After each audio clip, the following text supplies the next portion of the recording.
Hi Shatrugna, good evening. Good evening Bushra. Good evening Komal. How are you all? Hope you all are doing good. चलिए आज का session चालू करते हैं। आज का जो सेशन है वो आयनिक इक्विलिब्रिया के बारे में है, जिसमें हम लोग बात करने वाले हैं बफर सोल्यूशन की, और इवन और भी बात करेंगे जैसे बफर सोल्यूशन की, टाइप्स ऑफ बफर सोल्यूशन की, ये सारी चीज़ें हम बात करेंगे। इसमें थोड़ा बहुत एप्लीकेशन भी देखने वाले हैं, बफर सोल्यूशन के क्या मेजर एप्लीकेशंस हैं, वो सारी चीज़ें हम लोग आज देखने वाले हैं। इसके पहले वाले जो क्लास थी, इसके पहले जो क्लास हुई थी वो मतलब तकरीबन हमने 2 चैप्टर तो पहले पुराने खत्म कर लिए। ये तीसरा जो चैप्टर है, इस तीसरे चैप्टर में हम लोगों ने बात करी थी आयनिक इक्विलिब्रिया के बारे में, हाइड्रोलिसिस ऑफ सॉल्ट के बारे में, डिफरेंट टाइप ऑफ सॉल्ट्स हमने देखे थे। हमने ओस्टवाल्ड डिल्यूशन लॉ देखा था। हमने देखा था कि Ostwald dilution law for weak acid का डेरिवेशन, वीक बेस का डेरिवेशन, ये सारी चीजें हमने देखी थी। हेलो सफा सुफियान, गुड इवनिंग, कैसे हो बेटा? Hi Mohammad Zaid, how are you?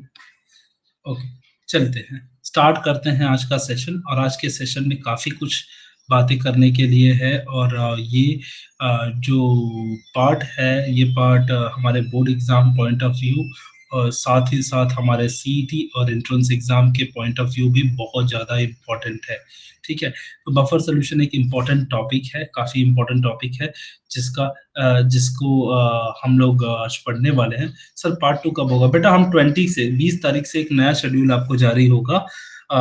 इसके बाद ये जो एक है, उसके बाद 1 वीक नहीं, मुझे लग रहा है 4 दिनों तक का, 4 या 5 दिन का थर्मोडायनामिक्स है। जैसे ही थर्मोडायनामिक खत्म होगा उसके बाद हम पार्ट 2 करेंगे बेटा। पार्ट 2 के चारों जो इम्पोर्टेंट चैप्टर है, इस आने वाले महीने में, मतलब 20 तारीख से लेके 10 मार्च तक उन 4 चैप्टर को खत्म किया जाएगा, ठीक है? तो 4 मेजर चैप्टर हैं, जैसे हैलोजन है, हैलोजन डेरिवेटिव ऑफ अल्केन है, फिर अल्कोहल है, अल्डिहाइड है, कीटोन कार्बोक्सिलिक एसिड है, और अमाइंस है। ये जो 4 मेजर चैप्टर हैं, इन चारों चैप्टर को हम लोग मार्च 10 तक खत्म करेंगे। फिर उसके बाद इनऑर्गेनिक केमिस्ट्री में हम लोग हाथ डालेंगे, ठीक है? तो ऐसे धीरे-धीरे करके करेंगे। बिल्कुल मेरी प्लानिंग के हिसाब से जाओगे तो आपको मैं कमिटमेंट तो नहीं कर रहा हूँ, लेकिन मैं बोल रहा हूँ कि जिस हिसाब से हमने प्लानिंग की है, उस हिसाब से अप्रैल 5 वगैरह तक, अप्रैल 5 तक तो हमारे लगभग मैक्सिमम पार्ट कवर हो गए रहेंगे, ठीक है? सो तब तक के लिए जो भी चीज़ें रहेंगी, जो भी इम्पोर्टेंट पार्ट है, वो कवर हो चुके रहेंगे, और मैक्सिमम पार्ट हम लोग कवर कर चुके रहेंगे, ठीक है? बिल्कुल आप टेंशन लेने की ज़रूरत नहीं है, साथ-साथ में चलते रहेंगे, थोड़ा-थोड़ा प्रैक्टिस करेंगे। बट एक ही चीज़ ज़रूरी है बेटा, कि जो जैसे देखिए हमने सॉलिड स्टेट चैप्टर कंप्लीट कर लिया, हमने solution and colligative property chapter complete कर लिया। सो ये जो चैप्टर कंप्लीट होते जा रहे हैं, उन्हें आपको क्या करना है? प्रैक्टिस करना है। अगर आप प्रैक्टिस नहीं करेंगे, अगर आप हमें छोड़ देंगे, अगर आप सोचेंगे कि एग्ज़ाम के दिनों में पढ़ाई करेंगे, तो फिर कभी नहीं होने वाला है। फिर ऐसा हो जाएगा कि वो चैप्टर आपको नया लगने लगेगा और स्वयं ही आप खुद डिफ़िकल्ट महसूस करने लगेंगे, ठीक है? तो इसलिए मैं बोल रहा हूँ कि हमें ज़्यादा टाइम वेस्ट नहीं करना है, हमें कोशिश करना है कि मैक्स टू मैक्स पार्ट हम अभी के अभी कवर करते जाएँ, ताकि अन्य सब्जेक्ट, जो दूसरे सब्जेक्ट आपके हैं, फिज़िक्स और मैथमेटिक्स, उन पे भी वक़्त दिया जा सके, ठीक है? तो जस्ट यही रिक्वेस्ट है। चलिए आगे चलते हैं, टॉपिक्स को डील करते हैं और बात करते हैं कि आज के टॉपिक में क्या है ऐसा। सर मेरा रजिस्टर, क्या रजिस्टर बेटा? ट्रांजिशन एलिमेंट, क्या रजिस्टर? चलिए बात करते हैं आज के बारे में। आज का जो क्लास है, वही मैं बता रहा था कि हम लोग बात करेंगे बफर सॉल्यूशन की और टाइप्स ऑफ सॉल्यूशन की, एप्लीकेशन ऑफ बफर की बात करने वाले हैं आज की क्लास में। तो छोटा सा मैं अपने बारे में इंट्रोडक्शन दे दूं। हालांकि आप लोग तो जानते ही हैं मेरे बारे में। अक्सर बहुत सारे मेरे पुराने स्टूडेंट्स हैं, Ajit, Iqra is there, then Mohammad Ashraf is there, then like many are there, they are since beginning, and they are very continuous, and they are very regular, so they must be knowing me, but फिर भी मैं बता दूं क्योंकि ये तो protocol है बताना, तो मैं बता देता हूँ। मेरा नाम रविशंकर प्रजापति है और मैंने मास्टर्स बीएड किया है। मेरे तकरीबन 10 साल के एक्सपीरियंस के साथ मैं महाराष्ट्र बोर्ड स्टूडेंट्स को पढ़ा रहा हूँ। और आज का जो टॉपिक है वो बफर सॉल्यूशन है। सेशन टाइम रहेगा 5 PM से लेके 6 PM तक। I mean like 5 PM to 6 PM, that will be the timing for this session. Hi Akanksha, कैसे हो बेटा? चलिए चलते हैं आगे। तो टॉपिक की बात करते हैं। Yes, learning objective. आज के ऑब्जेक्टिव मैं पहले ही बता चुका हूँ कि आज का लर्निंग ऑब्जेक्टिव जो है, आज का ऑब्जेक्टिव है वो बफर सोल्यूशन है। टाइप्स ऑफ बफर और एप्लीकेशन ऑफ बफर हम लोग करने वाले हैं, ठीक है। चलिए बात करते हैं बफर सोल्यूशन की। हालांकि आप सभी जानते होंगे या नहीं जानते होंगे, लेकिन कुछ लोग तो जरूर जानते होंगे कि बफर क्या होता है। ये बफर सोल्यूशन बताने से पहले मैं कुछ पूछना चाहता हूँ आप सबसे पूछना ये चाहता हूँ कि एक दिन ना मेरी मम्मी ने ना जैम्स बनाया था, जैम घर पे जैम बनाया था। जैम जैम कैसे होता है? फ्रूट जैम्स होता है ना, फ्रूट्स को इस्तेमाल करके, फ्रूट के पल्प को इस्तेमाल करते हैं और उसके पल्प को क्या करते हैं, उसको यूज करते हैं, शुगर वगैरह यूज करके उसको जैम्स बनाते हैं। और मम्मी ने जैम बनाया, जैम बना के रखा था और मुश्किल से मुझे लग रहा है 10 या 15 दिन में ये जैम स्पॉइल हो गया, खराब हो गया। लेकिन मैं एक दुकान से खरीद के लाया जैम एक दिन। किसान जैम वगैरह आप लोग सुने होंगे, किसान जैम या फिर बाकी जो जैम्स मिलते हैं, वो जैम खरीद के लाया। उस पे लिखा था मैं best best before 3 years something, best before 3 years. बेटा ये बता मुझे, ये 3 साल लिखा है यहाँ पे, 3 साल है यहाँ पे, मेरा 10 दिन में खराब हो गया। देखा तो उसके अंदर भी फ्रूट मैंगो वाला जाम था, ये भी मैंगो वाला था, मेरा वाला भी मैंगो वाला जाम था और दुकान वाला भी मैंगो वाला जाम था। ऐसा क्या खास बात थी? ऐसे क्या खास बात है कि किसान वाला जो जैम है या सॉसेस हैं या फिर चॉकलेट्स है या फिर अन्य खाने वाली जो चीजें हैं वो ज्यादा दिन तक टिक जा रही हैं और मेरे घर की चीजें खराब हो जानी है? मेरे घर पे मम्मी रोटी बनाती है, सुबह को बनाएगी और शाम को खराब हो जाता है, शाम को नहीं हुआ तो अगले दिन खराब हो जाता है। ब्रेड हम लोग खरीद के लाते हैं ब्रेड, और ये ब्रेड 4 दिन तक टिका रहता है, उसके बाद भी डेट दी हुई रहती है। ऐसा क्या खास बात है? कुछ तो बात रहता होगा ना, कुछ तो खास बात ये लोग पुट करते होंगे, कोई ना कोई चीज डालते होंगे इसके अंदर जिसकी वजह से हमारा खाना खराब नहीं होता है। और कोमल, मदीहा, महरीन, अ, बुशरा, ये सब लोगों ने सही जवाब दिया है, बिल्कुल सही जवाब दिया है कि इसके अंदर क्या होता है, प्रिजर्वेटिव्स। यस, सो इसके अंदर क्या यूज करते हैं? Preservative, food preservative they are using. And food preservative which preserve the food. How it preserve the food? It preserve the food by maintaining the acidity or basicity of the solution, basicity of the food, acidity of the food. I mean, like, suppose if you are having milk, if you are keeping a milk, and if you're keeping this milk for a long time, you must have seen that the souring of milk takes place. Souring of milk, milk क्या हो जाता है? Milk क्या हो जाता है? Sorry हो जाता है, सॉर, सॉरिंग ऑफ, जिसको हम लोग कॉमन लोकल लैंग्वेज में बोलते हैं कि दूध फट गया है, बोलते हैं ना दूध फट गया। सो मिल्क फट जाना या फिर सॉरिंग ऑफ मिल्क हो जाता है। तो सॉरिंग ऑफ मिल्क क्यों होता है? ज्यादा देर तक रखने की वजह से उसके अंदर एसिडिटी बनती है, एसिड का निर्माण होता है या फिर बेसिस का निर्माण होता है, और जिसकी वजह से प्रेसिपिटेशन हो जाता है। तो मेन चीज यहाँ पे यही है कि वो लोग ऐसे मटेरियल को ऐड करते होंगे जो उनके एसिडिटी को मेंटेन रख सके। मान लीजिए जैम का जो पीएच है, जो जैम का पीएच है, जब मेरे घर पे बना था जैम, उसका पीएच था, लेट्स से एसिडिक पीएच है तो ये 4 है। 4 तो नहीं रहेगा, ये 5 और 6 के रेंज में, 5 to 6 के रेंज में था, 6 मान लीजिए। ये पीएच था मेरे जैम का, ठीक है। जब मम्मा ने बना के 10 दिन तक रखा ना, उसके बाद ये जैम का पीएच हो गया 4, और 4 या 5 के रेंज में हो गया, जिसकी वजह से क्या हो गया, ये एसिडिफाइड हो गया और मुझे खराब लगने लगा, स्पॉइल लगने लगा। लेकिन वो जो कंपनी बना के दे रही है जैम, उसका भी पीएच 6 है, लेकिन वो ऐसा मटेरियल ऐड करते हैं जिसमें क्या होता है, ये पीएच 6 का 6 ही रह जाता है लॉन्ग टाइम तक। बहुत लॉन्ग टाइम तक ये 6 का 6 ही रह जाता है, ये चेंज नहीं होता है। अगर हम लोग टेक्निकल लैंग्वेज में बोले तो हम लोग क्या बोल सकते हैं कि वो लोग they are mixing such solution, they are adding such solution, such component which resist the change of pH। जो pH के, जो मटेरियल के pH चेंज होने से रेजिस्ट करता है, बचाता है, बैलेंस करता है, उसको हम लोग क्या बोलते हैं? उस सॉल्यूशन को हम लोग बोलते हैं, जो सॉल्यूशन ऐड करता है उस सॉल्यूशन को बोलते हैं बफर। तो कुछ बच्चे ने आंसर दिया अभी प्रिजर्वेटिव। वो प्रिजर्वेटिव है क्या बेटा? ऐसा कौन सा सॉल्यूशन है जो प्रिजर्वेटिव है? तो वो क्या है? बफर है। बफर है जो हमारे सब्सटेंस को, हमारे फूड को मेंटेन करता है, और जिसकी वजह से हमारे फूड जो होते हैं वो स्पॉइल नहीं होते हैं, खराब नहीं होते हैं, ठीक है? तो उसको हम लोग बोलते हैं क्या? Buffer solution. चलिए बात करते हैं बफर सॉल्यूशन की। तो ये आज हमारा टॉपिक है, आज का टॉपिक है कि आज का जो फास्ट ग्रोइंग लाइफ है, पहले कैसे होता था राजा महाराजा के ज़माने में, या फिर उसके बाद भी अगर 1940s में जाओ या और पुराने चले जाओ, तो लोग 3 टाइम खाना बनाते थे। सुबह को बनाते थे, फिर दोपहर को बनाते थे, फिर शाम को बनाते थे और 3 टाइम फ्रेश फूड खाते थे। लेकिन अब लाइफ थोड़ी फास्ट फॉरवर्ड हो गई है। लोग सुबह को बनाते हैं और शाम को बनाते हैं। कभी-कभी लोग तो सुबह को बनाते हैं और शाम को नहीं बनाते हैं, सीधा शाम को वही खा लेते हैं। तो कहीं न कहीं खाना खराब नहीं होना चाहिए ना। कहीं न कहीं फूड खराब नहीं होना चाहिए। आजकल पैकेज्ड फूड का टाइम है।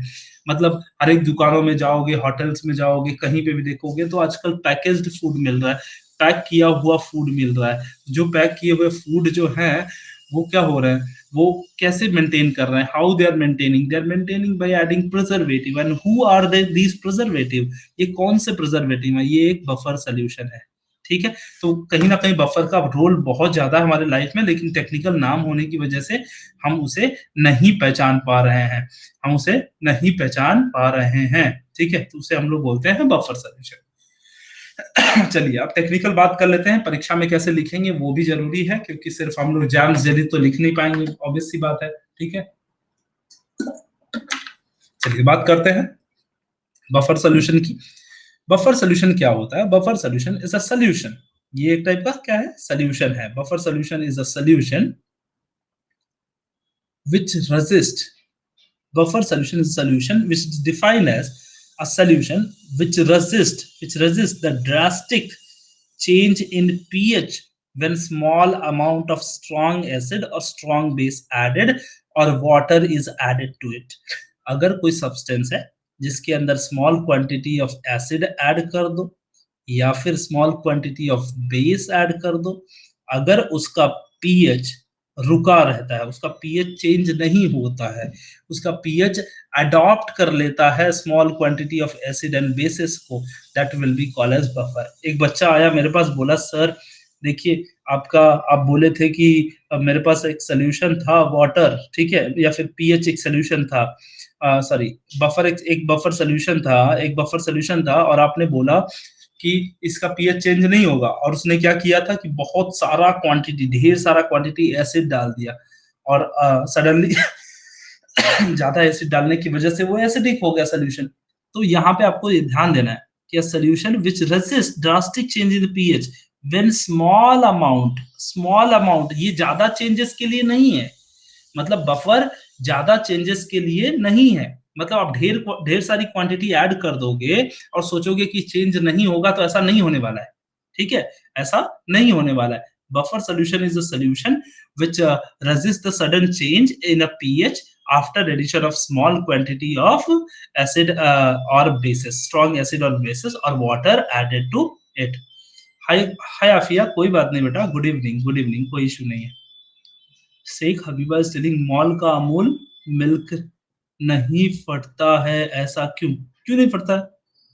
वो भी होता है, उसको भी रखो, प्रेसिपिटेट हो जाएगा।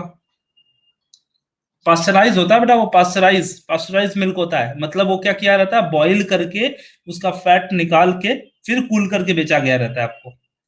जैसे अभी बेफेलो या काऊ से मिल्क डायरेक्टली लेके आके आपको कोई सेल नहीं करता है। अमूल मिल्क, ये जो तबेले वाला मिल्क होता है ना, जो बाहर मिलता है या फिर आप मिल्क डेयरीज में मिलेगा, तो वो डायरेक्टली मिल्कमैन की इधर से लेके आया रहता है। लेकिन लेकिन जो अमूल दूध होता है, अमूल का जो मिल्क होता है, वो मिल्क पास्चराइज किया जाता है, पास्चराइज करते हैं हम लोग।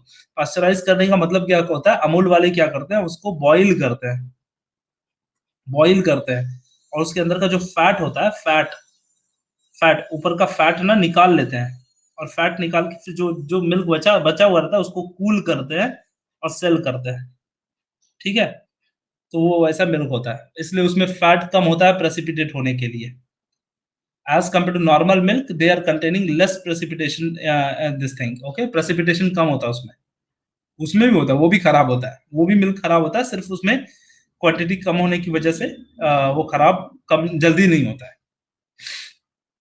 ठीक है, स्ट्रॉन्ग एसिड और स्ट्रॉन्ग बेस। तो मैं एक चीज बता दे रहा हूं, buffer solution, what is buffer solution? A solution which resist the sudden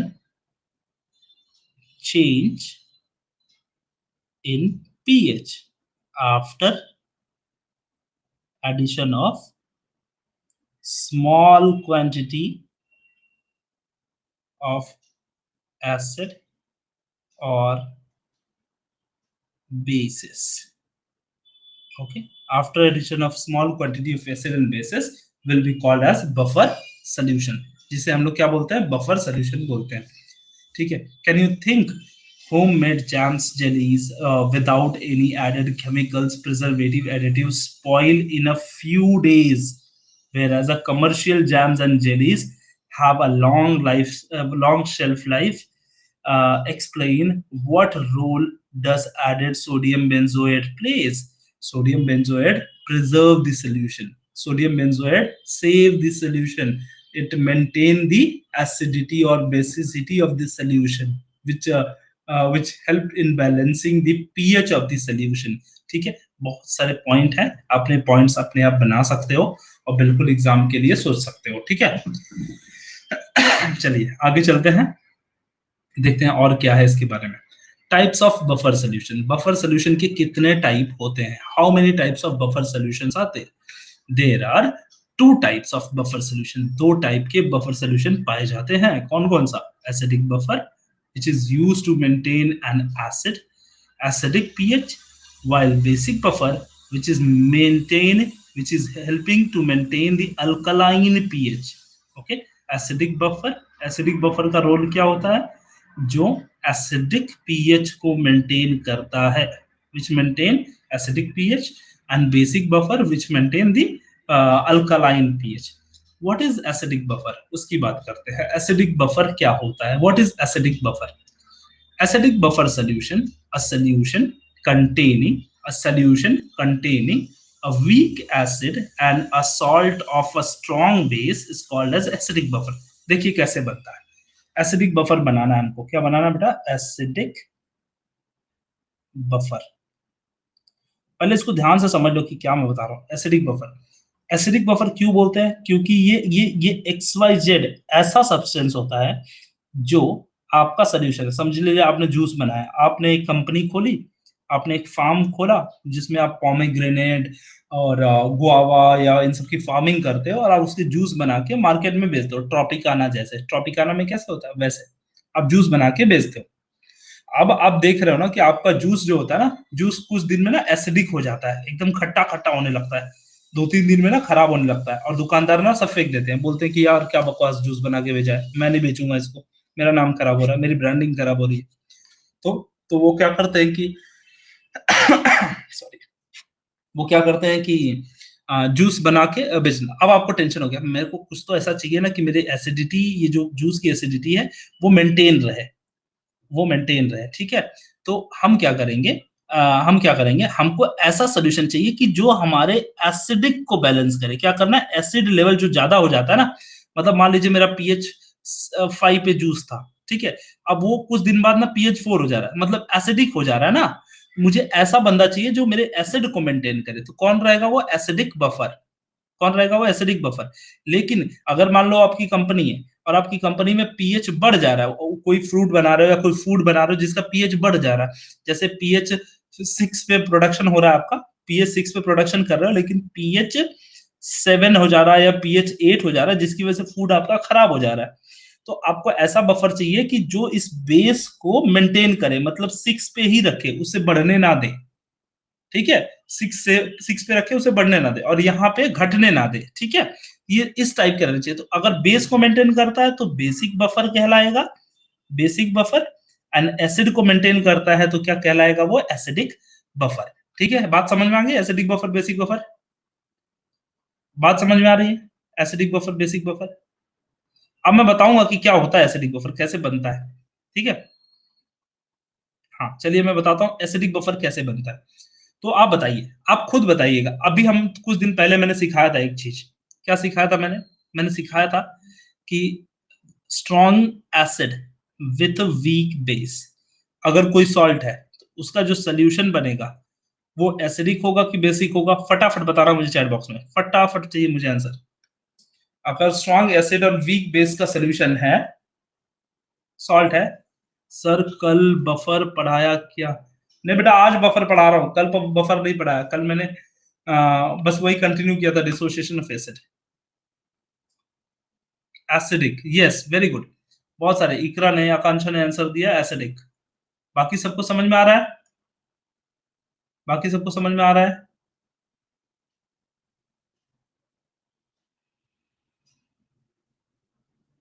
very good. हाँ हाँ, तो स्ट्रॉन्ग एसिड और वीक बेस का ये मिक्सचर हमने ले लिया है, और जैसे लिया तो ये क्या बन गया हमारा सोल्यूशन? क्या बन जाएगा बेटा? एसिडिक। तो तो ऐसे ही आप बताइए मुझे, अगर ये एसिडिक है और एसिड को बचाने के लिए ऐड करोगे तो आपका सोल्यूशन तो और एसिडिक हो जाएगा ना। जैसे जैसे मान लीजिए आपका पीएच क्या था बेटा? 4 था, और आपने salt of strong acid and weak base आपने इसके अंदर ऐड कर दिया, मतलब आपने एसिड ऐड किया, और एसिड ऐड किया तो पीएच 5 था, तो अब ये क्या हो जाएगा? पीएच 4 हो जाएगा। लेकिन हमारा जो टारगेट था कि ये पीएच 4 नहीं होना चाहिए, हमें 5 पे मेंटेन रखना था, तो ये तो कम काम नहीं कर रहा ना, ये तो काम नहीं कर रहा बंदा। ठीक है, तो अभी अब उसको देखेंगे हम लोग कैसे बनता है सॉल्ट, कैसे सोल्यूशन बनता है। तो सिर्फ आपको बस इतना याद रखना है, स्ट्रॉन्ग एसिड और स्ट्रॉन्ग बेस का नेचर क्या रहेगा, वो थोड़ा याद रखना है। देखते हैं।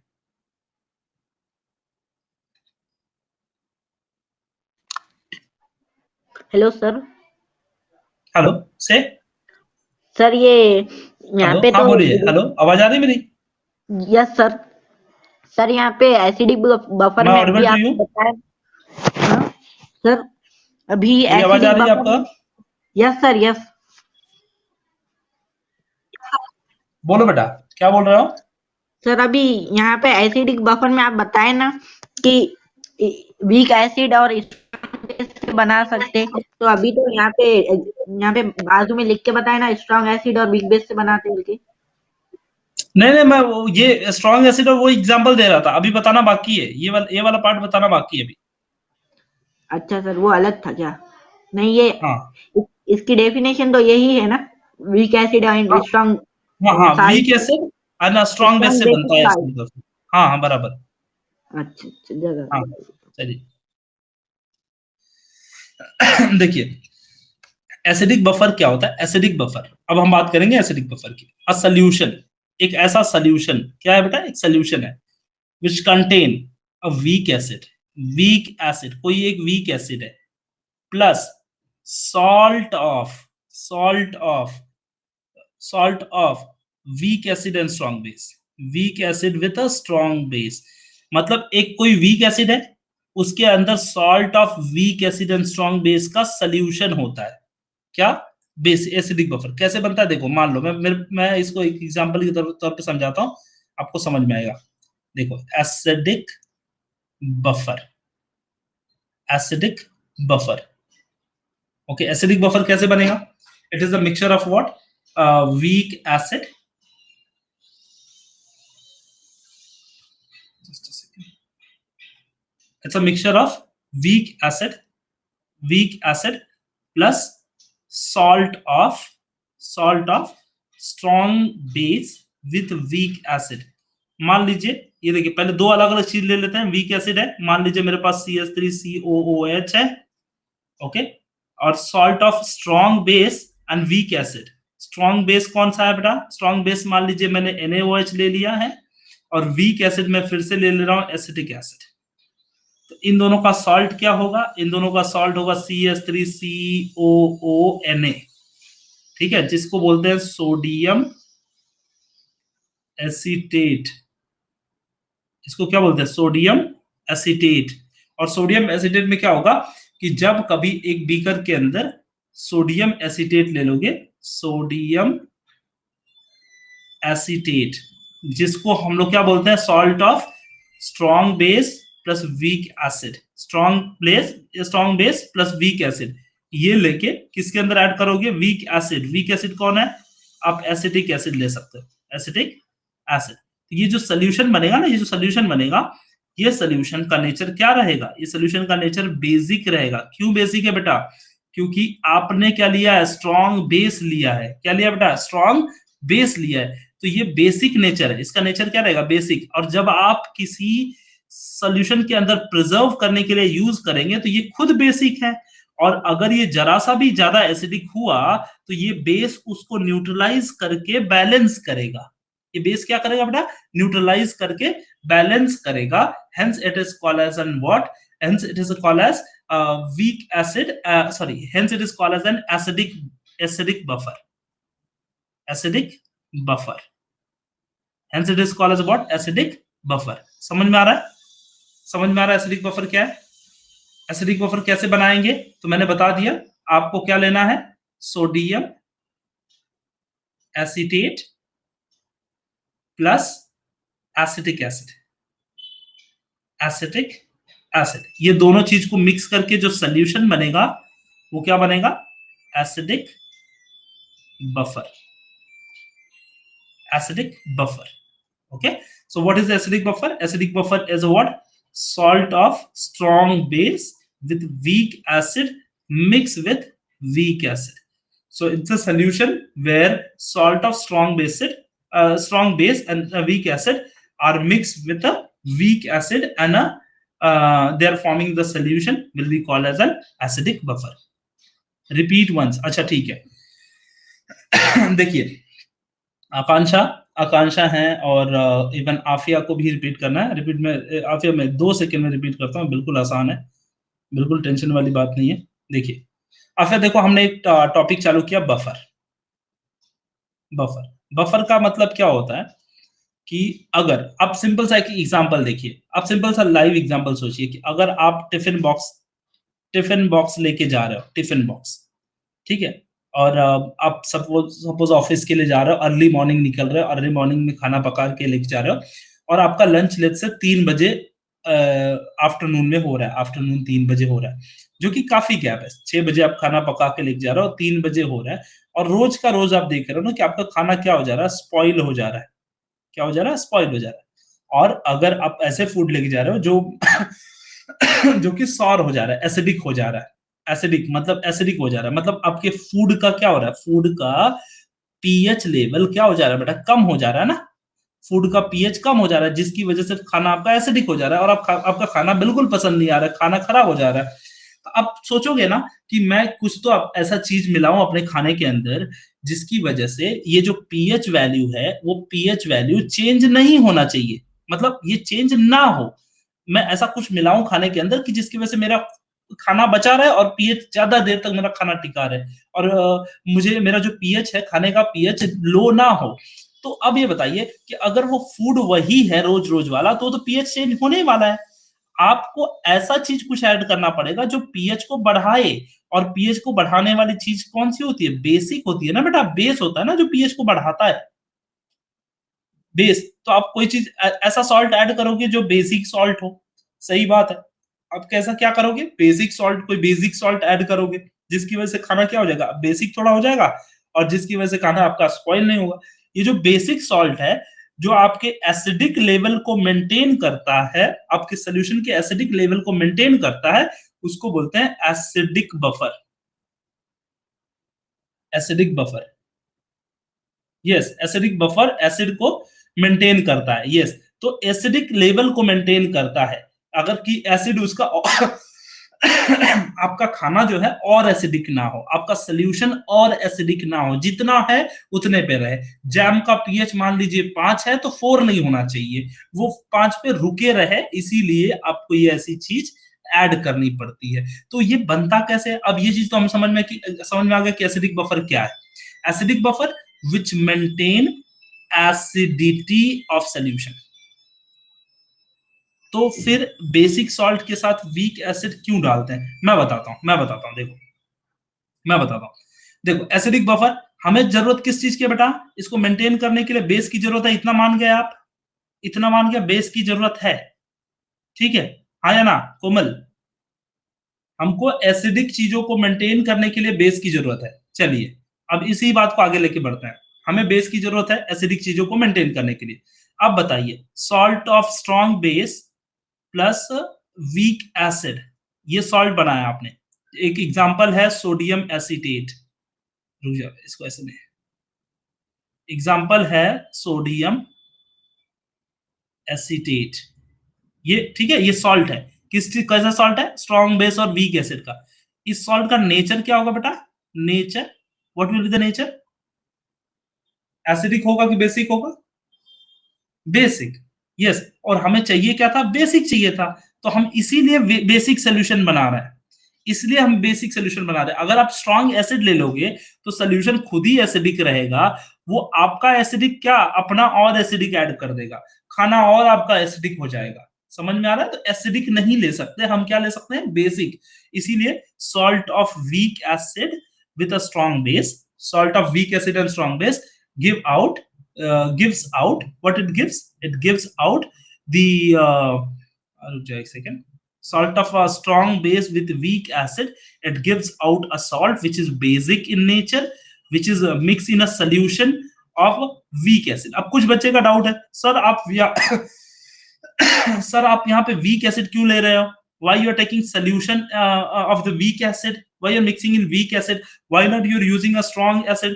बेटा अगर मैं ये स्ट्रॉन्ग एसिड ले लूंगा तो ये जो बेसिक हमने बनाया था उसको न्यूट्रल बना देगा, वो ये इसको न्यूट्रल बना देगा, और न्यूट्रल बना देगा तो मेरे किस काम का, सही बात है कि नहीं, मेरे किसी काम का नहीं है वो।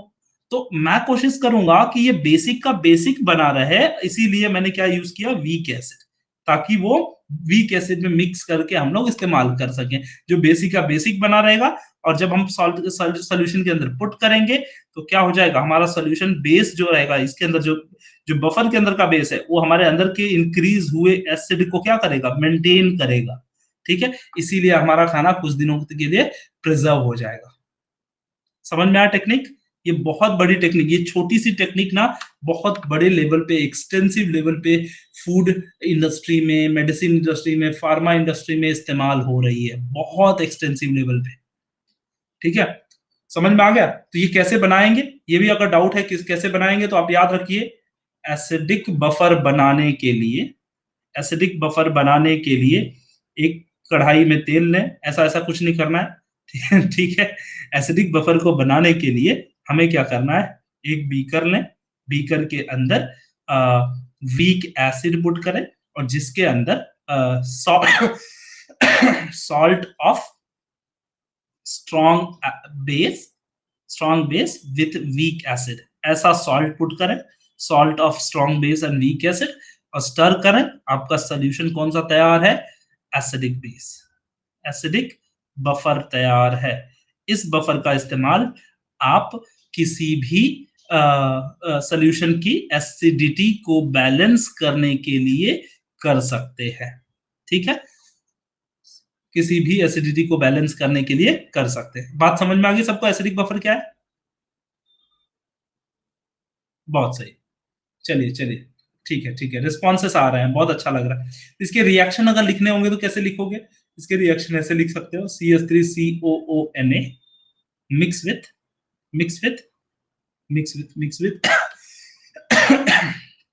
CH3COOH, which undergoes dissociation, okay, which undergoes dissociation to form what, to form acidic buffer। ठीक है, ये क्या बनाता है बेटा, एसिडिक बफर बनाता है। ठीक है, तो हम लोग यही बात कर रहे थे एसिडिक बफर की, एसिडिक बफर हमारा यही था। चलिए बात करते हैं, पॉइंट पे आते हैं, यहाँ पे अपने पॉइंट पे आ जाते हैं और देखते हैं। सो एसिडिक बफर का डेफिनेशन सब लोग याद कर लो, क्योंकि बहुत ही ज्यादा इंपॉर्टेंट है। Okay, for example a solution containing weak acid, मान लीजिए एक सॉल्यूशन है जो वीक एसिड कंटेन कर रहा है, जो such as the CH3COOH and its salt such as CH3COONA, it is an acidic buffer। ये किस टाइप का बफर है, it is an acidic buffer, yes, weak acid plus basic salt, yes, aware it, सही बात है, ठीक है, बिल्कुल सही बात है, हाँ हाँ, acidic buffer solution will form। pH of acidic buffer is given by the equation। ये इक्वेशन बहुत ही ज्यादा इंपॉर्टेंट है। अगर आपको एसिडिक बफर का pH निकालना है तो कैसे निकालना है, pH is equal to pKa। pKa याद है, हम कल एसिडिक कांस्टेंट कैलकुलेट किए थे, Ka कैलकुलेट करना सिखाया था कल हमने, एसिडिक कांस्टेंट के। ओके ठीक है, ये सबको अगर याद है, अगर के याद है तो आपको मैं बता दूं पी के कैसे निकालते हैं, how to find p K. P K is the negative logarithm to the base 10 of K ion concentration. K का जो वैल्यू है उसका निगेटिव लॉग ले लोगे तो ये क्या हो जाएगा, पी के। ठीक है, तो ये पी के वैल्यू, वो पी के दी नहीं रहेगी, आपको के दिया रहेगा, आपको क्या लेना पड़ेगा, negative log to the base 10 of के विल बी पी के।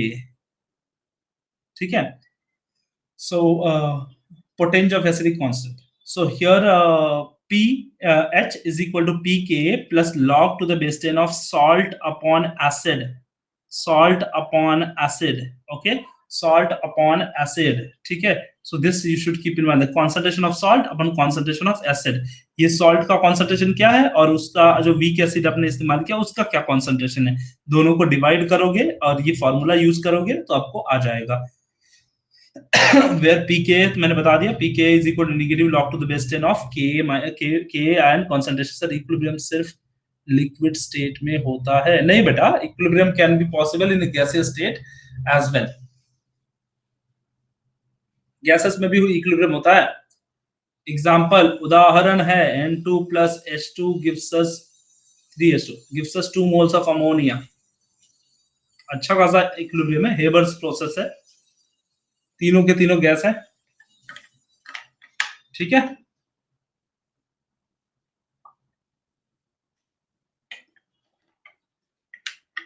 इक्विलिब्रियम, आयनिक इक्विलिब्रियम सिर्फ आयंस में होता है, ठीक है, आयनिक इक्विलिब्रियम सिर्फ आयंस में होता है।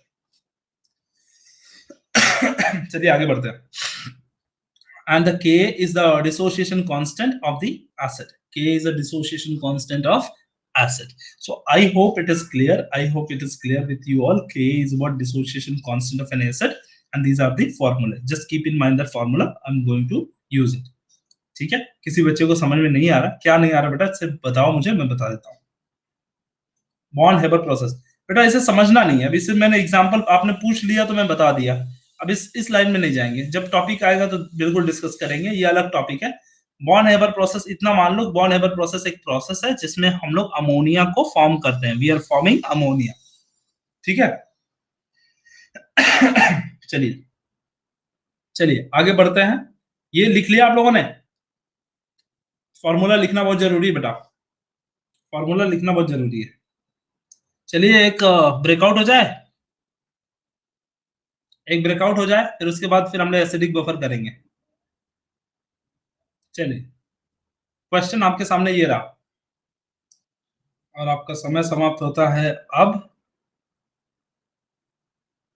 Wow, 100% student have performed very good, सारे के सारे बच्चे लोगों ने 100% अंक प्राप्त किए हैं, कोई भी बच्चा है नहीं है जिसे डाउट था, क्योंकि क्वेश्चन बहुत क्लियर था। इक्विलिब्रियम मतलब क्या होता है, where rate of forward reaction is equal to rate of backward reaction, ठीक है। इक्विलिब्रियम का मतलब क्या होता है, rate of forward reaction is equal to rate of backward reaction. चलिए ठीक है ठीक है, ये वाले क्वेश्चन तो हमने कर लिए हैं, इसके बाद और कुछ क्वेश्चन है, देखो जरा,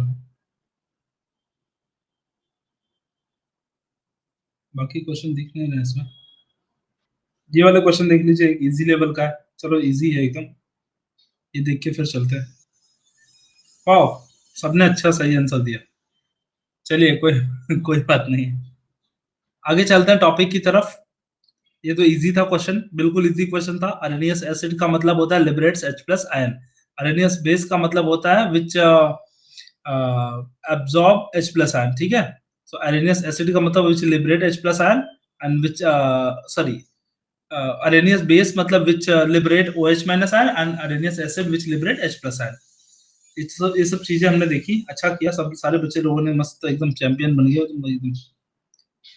चलिए टॉपिक पे चलते हैं, हम लोगों ने देख लिया था, ये वाला टॉपिक हो गया था, एसिडिक बफर हो गया था हमारा, और बेसिक बफर की तरफ रुख करना है। चलिए बेसिक बफर देखते हैं। अच्छा, किसी बच्चे ने टाइप किया था, आई थिंक उसको फॉर्मूला नहीं समझा था बेटा, फॉर्मूला नहीं समझा था, आते आई थिंक अवेयर इट को फॉर्मूला नहीं समझा था। ओके चलिए देखते हैं फॉर्मूला, इसको बता देता हूं मैं। एक्चुअली फॉर्मूला क्या था बेटा, pH is equal to pK, pK plus log to the base 10 of salt of concentration of salt upon base। ये किसके लिए है? पीके है ना, तो यहाँ पे एसिड रहेगा। अगर पीके भी लिखे क्या लिखोगे? POH लिखोगे यहाँ पे। POH is equal to PKB plus log to the base 10 of salt upon concentration of base. ठीक है, सो बस इतना ही था फॉर्मूला, उसमें कोई बात नहीं है, इजी था फॉर्मूला, कोई बात नहीं था, इजी था।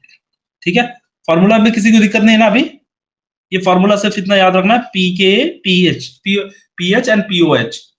The basic buffer solutions, a solution containing a weak base and its salt with a strong acid, and a basic buffer solutions.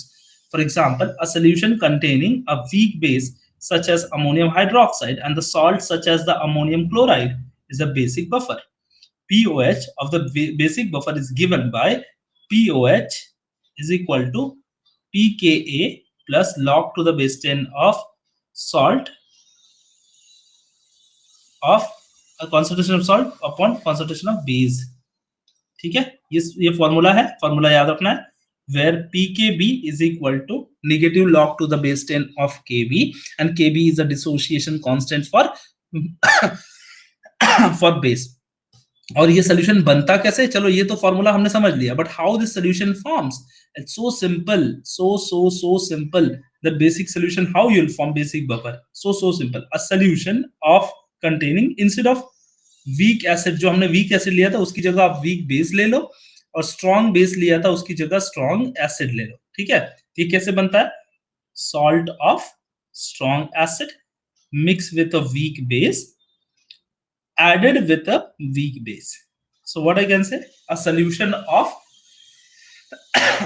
containing weak base and its salt of strong acid and weak base। and obviously बात है बेटा, अगर ये strong acid है, आपका solution क्या रहने वाला है? एसिडिक रहने वाला है। अगर सोल्यूशन आपका एसिडिक रहने वाला है तो बेस को क्या करेगा? मेंटेन करेगा, and hence this is called as what? Basic buffer. Basic buffer pKb. Bushra, pKb is what? Basic potence of base constant Kb. कल हमने याद है हमने किया था केबी। केबी क्या होता है? बेस कांस्टेंट, एंड के इज एसिडिक कांस्टेंट। जैसे मैं आपको एक रिमाइंड करा दूं छोटा सा कि केबी के क्या है, तो मान लीजिए मेरे पास एक HA है, वीक एसिड है, it which undergoes dissociation to form H plus ion and A minus ion. Okay, मान लीजिए ऐसा डिसोशिएट हो रहा है, H plus ion and A minus ion. तो अगर ये डिसोशिएट हो रहा है आप क्या लिखोगे? Ka is equal to, as it is acid, K is equal to concentration of H plus ion and A minus ion divided by concentration of HA। याद है ये चीज हमने सिखाया था कल, Ka value, this is called Ka value. ऐसे ही इस जो Ka वैल्यू आएगा, इसकी जो वैल्यू आएगी कॉन्सेंट्रेशन यूज करके, अगर उसको negative log to the base 10 of K कर लेते हैं तो वो हो जाएगा Pk। ऐसे ही Pkb, मान लीजिए BOH बेस है which undergoes dissociation to form B plus and OH minus। Kb is equal to क्या हो जाएगा? concentration of B plus and OH minus divided by concentration of POH। और Kb आ गया तो Pkb क्या हो जाएगा? Pkb is equal to negative log to the base 10 of Kb। समझ में आ गया पूछना? Yes, dissociation constant of acid is K and for base it is Kb। yes, very good। and pKa and log K, अब याद रखना है दोनों चीजें, दो उल्टा चीजें हैं, दोनों के फर्क अलग अलग पड़ेंगे। तो ये आप याद रखना, यही यहां से के निकलता है। अब आप बोलोगे के कैसे निकालोगे? तो मैं ऐसा बोलूंगा कि मैं ऐसा एक क्वेश्चन दे दूंगा कि 2 मोलार हाइड्रोक्लोरिक नहीं, 2 molar acetic acid undergoes dissociation in suitable quantity of water to produce 0.1 molar hydrogen ion concentration solution. Hydrogen ion, 0.1 mole hydrogen ion. Okay, find out the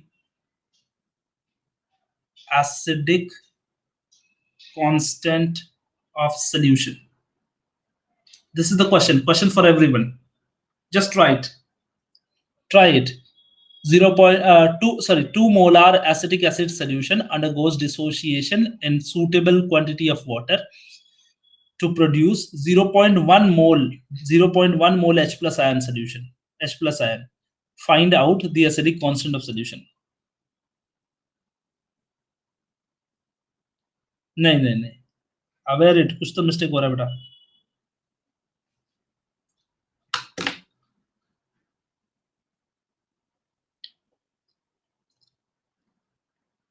दिमाग सही लगाए हो, बस थोड़ा सा एफर्ट डालो.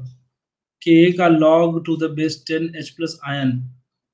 We first we find K is equal to log to the base 10 of H plus ion. नहीं बेटा, वो pH है आफिया, वो pH है बच्चा, बिल्कुल कंफ्यूज मत हो जाओ. pH is equal to negative log to the base 10 of H plus ion concentration. Yes, ये pH है.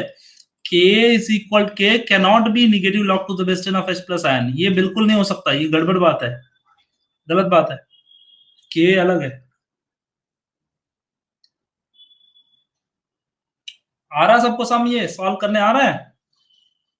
नहीं आ रहा तो बताओ. मैं इसके पहले जो बुशरा का डाउट था, बुशरा के डाउट के ऊपर आधारित है ये क्वेश्चन. नहीं आ रहा है? लाल कलर के निशान आ रहा है? नहीं सर, आप कराओ ना. बिल्कुल बिल्कुल कराऊंगा आप यार. देखिए देखिए क्वेश्चन क्या, ध्यान से देखो, समझ में आ जाएगा. ध्यान से देखो, मैं अलग कलर से लिख रहा हूं, ठीक है? ध्यान से देखना है. यहाँ पे देखो क्या लिखा है, अ 2 molar acidic solution, acidic acid solution. 2 molar क्या बेटा? Acidic acid solution. तो यहाँ पे क्या दिया है, अगर ब्रैकेट में लिखूंगा CH3COOH, एसिडिक एसिड का कॉन्सेंट्रेशन कितना है? 2 मोलर. ठीक है, 2 मोलर. अब क्या बोल रहा है, undergoes dissociation in suitable quantity of water, produces 0.1 molar H plus ion. 0.1 molar H plus ion is producing these many H plus ion concentration. Okay, इसका मतलब क्या हो गया कि एसिडिक एसिड डिसोशिएट हुआ. कितना मोल? 2 ग्राम डिसोशिएट हुआ, सॉरी 2 मोल डिसोशिएट हुआ, 2 मोल, और डिसोशिएट होके कितना बना? 0.1 मोलर H प्लस. तो COO, sorry H plus and then CH3COOH भी तो उतना, CO माइनस भी तो उतना ही रहेगा, क्योंकि एक मोल सबको पता है CH3COOH एक मोल डिसोशिएट होता है, तो एक मोल H प्लस बनता है. सॉरी, मतलब उतना ही रहेगा ना, जितना जितना ये कॉन्सेंट्रेशन रहेगा उतना ही ये भी रहेगा ना, जितना डिसोशिएट हुआ रहेगा, जितना भी डिसोशिएट हुआ रहेगा उतना ये भी रहेगा. तो इसका भी कॉन्सेंट्रेशन क्या हो गया? 0.1 मोलर हो गया. 0.1 मोलर ये भी हो गया. जितना भी डिसोशिएट हुआ रहेगा, इतना डिसोशिएट तो उतना ही हुआ ना, उतना ही मोल टूटे है ना फिर, तो उतना इतना कॉन्सेंट्रेशन हो गया. अब हम लोग के का फॉर्मूला लिखेंगे. के का फॉर्मूला क्या होगा? इक्वेशन कैसा होता है? इक्वेशन ऐसा होता है ना, CH3COOH undergoes dissociation to form CH3COO minus and H plus. ठीक है, इसका फॉर्मूला लिखोगे तो क्या लिखोगे? Concentration of CH3COO minus into H plus divided by CH3COOH. Concentration value कितनी दी हुई बेटा? इसकी वैल्यू कितनी है? 0.1. दूसरी वाली की वैल्यू कितनी है? 0.1 डिवाइडेड बाय 2. करो इसको. 0.01 डिवाइडेड बाय 2 कितना आएगा? नहीं, 0.2 थोड़ी होगा. 0.1 इंटू 0.1 0.2 होगा क्या? 0.1 इंटू 0.1 0.2 थोड़ी होगा. 0.01 क्या? नो आदिल, यहाँ पे 0.01 सॉरी 0.1 इंटू 0.1 कितना होगा? आदिल साहब गलत कर रहे हो आप. 0.1 इंटू 0.1 क्या होगा? 0.01. यस, तो इसको डिवाइड करो, उसको 2 से डिवाइड करो. आंसर जो आएगा वो क्या रहेगा? के वैल्यू वो क्या रहेगा? Acidic constant. यस, आंसर आ गया 0.005। कैसा कर रहा है बच्चा? 0 पॉइंट, अभी बता 0.01 को डिवाइड कर 2 से तो 0.05 आएगा क्या? 5 आएगा क्या? ज्यादा होगा क्या?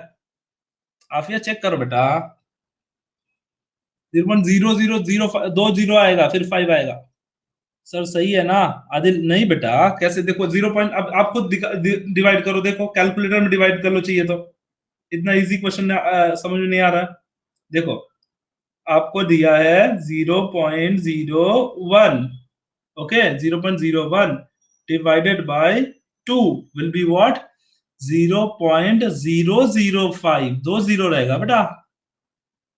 यस, 5 इंटू 10⁻³ करेक्ट, अभी सही है, अभी सही है, 5 इंटू 10, हाँ अब आया समझ में। तो ये वैल्यू क्या है बेटा? ये क्या, किसका वैल्यू? के की वैल्यू है।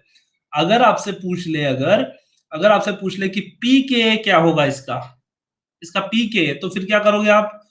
P K is equal to negative log to the base 10 of K A. अब ये हो गया negative log to the base 10 of 0.005, जिसको अभी आदिल इसने बताया, अवेरिट ने बताया। अवेरिट तुम्हारा नाम क्या है यार? नाम बता दो, अच्छा लगेगा मुझे। सर यहाँ पे अल्फा क्यों नहीं लिया? डिसोसिएशन में तो अल्फा लेते हैं ना। ये डिसोसिएशन कांस्टेंट था बेटा, डिसोसिएशन नहीं था, डिसोसिएशन कांस्टेंट था। और जो हम अल्फा लेते हैं उसको बोलते हैं डिग्री ऑफ डिसोसिएशन। वर्ड्स का मतलब समझिए, ठीक है? डिग्री ऑफ डिसोसिएशन में अल्फा होता है, डिसोसिएशन कांस्टेंट में के होता है। इक्विलिब्रियम कांस्टेंट भी एक वर्ड आएगा, equilibrium constant at constant concentration Kc होता है। Equilibrium constant at constant pressure आएगा केपी। इन सब वैल्यू को समझिए, ठीक है आकांक्षा? नहीं समझ में आता तो उसको नोट डाउन कर लीजिए, ठीक है? ओके, ठीक है, ठीक है। हाँ आकांक्षा समझ में आ रहा है, तो ये सब नोट डाउन कर लिया कीजिए, कभी कभी ये आपके लिए काम में आएंगे, ठीक है? तो अगर आपको पीके बोल दिया तो फिर क्या निकालोगे? इसको मैं बैक कर देता हूं थोड़ा सा, तो डाउट क्लियर हो जाएगा ये वाला थोड़ा। ये आ गया 5 इंटू 10⁻³ ठीक है? अभी -3 को इस साइड लेके आ जाओ तो ये हो जाएगा minus into -3 log to the base 10 of 5, ठीक है? ये जब 10⁻³ होता है ना, इसको इस साइड लेके आओगे तो -3 हो जाएगा, log to the base 10 of 5। so -3 क्या हो जाएगा? +3 into log to the base 10 of 5। अब log 5 की वैल्यू ले लीजिए, मल्टीप्लाई कीजिए, आंसर निकाल लीजिए, ठीक है? ठीक है, समझ में आया? समझ में आया? अवैज इरशाद, समझ में आया? इरशाद है, इरशाद, ओके, इरशाद, अच्छा नाम है, बहुत अच्छा नाम है आपका। चलिए, तो ये ऐसे पीके निकालते हैं, ऐसे पीके वैल्यू निकालते हैं, ठीक है? याद रखिए। तो आपको फर्क समझ में आना चाहिए, के का आपको फर्क समझ में आना चाहिए, पीके का आपको फर्क समझ में आना चाहिए, डिसोसिएशन कांस्टेंट का आपको फर्क समझ में आना चाहिए, परसेंटेज डिसोसिएशन कांस्टेंट, फिर आपको फर्क समझ में आना चाहिए केपी का, केसी का, ठीक है? केपी केसी ये सब सारी चीजें हैं, बहुत सारी चीजें हैं, इसको याद रखना है, इतने सारी चीजों को, ठीक है? अब अगला टॉपिक आता है उसमें, उसके बाद आता है buffer action. Buffer action, buffer action is what? Let us consider a sodium acetate acetic acid buffer. Here the sodium acetate is a strong electrolyte. Sodium acetate is a strong electrolyte with with a dissociation, with dissociate completely in water, producing large concentration of CH3COO minus as follow. The follows is what? How it will look. So CH3COONA dissociate into acetate ion and Na plus ion. On the other hand, since the acetic acid is a weak acid, the concentration of undissociated CH3COO molecules is usually high. And if the strong acid is added to the solution, the added H plus ion will becomes consumed and conjugate base will be the form. So how it will work, एक चीज मैं आपको बता दूं, बड़ा आसान सा तरीका है। ये लोग टेक्निक, बहुत अच्छा टेक्निक लगा रहा है, देखो ध्यान से देखोगे तो ये कैसे बनाते हैं।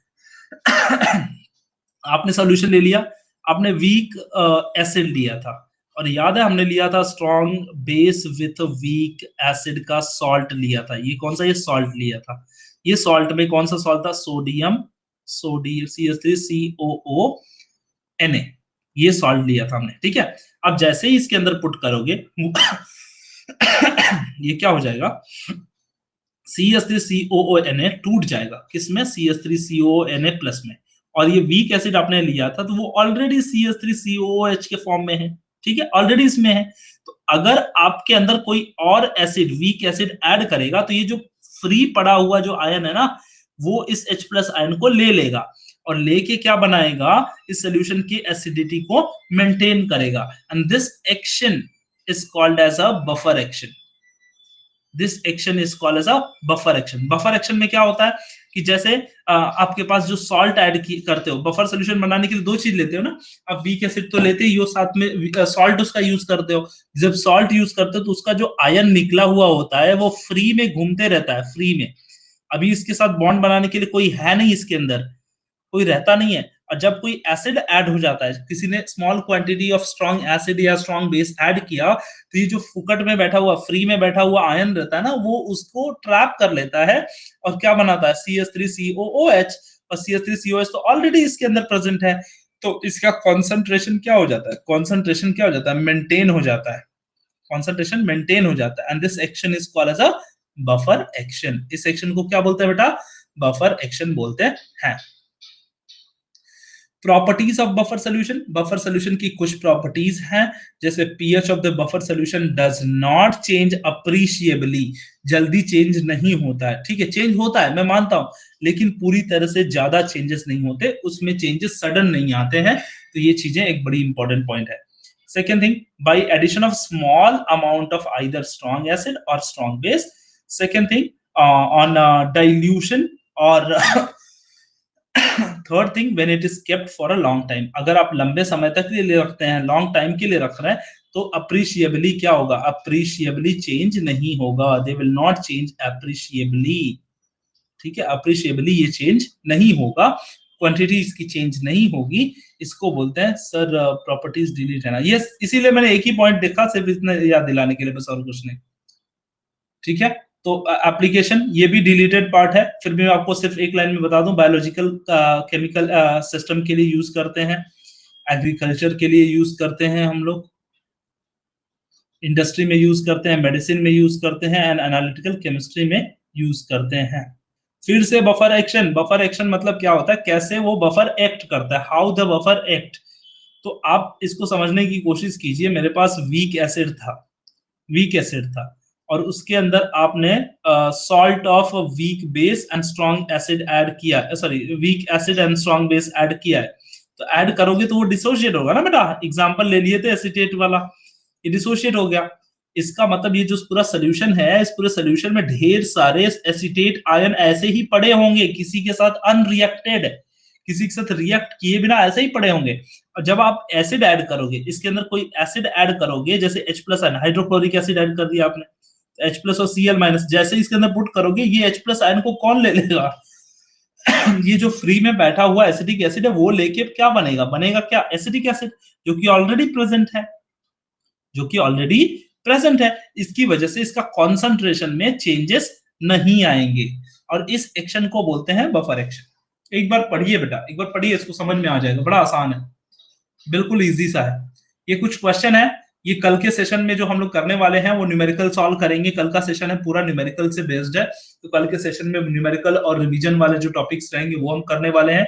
तो वही मैं बोल रहा था कि what we will study tomorrow, we are going to study about the numerical based on the chapter के ऊपर जो भी सम्स दिए, न्यूमेरिकल दिए, उसे हम सब सॉल्व करने वाले हैं। और इसी के साथ आप सभी का धन्यवाद, तहे दिल से आपका धन्यवाद।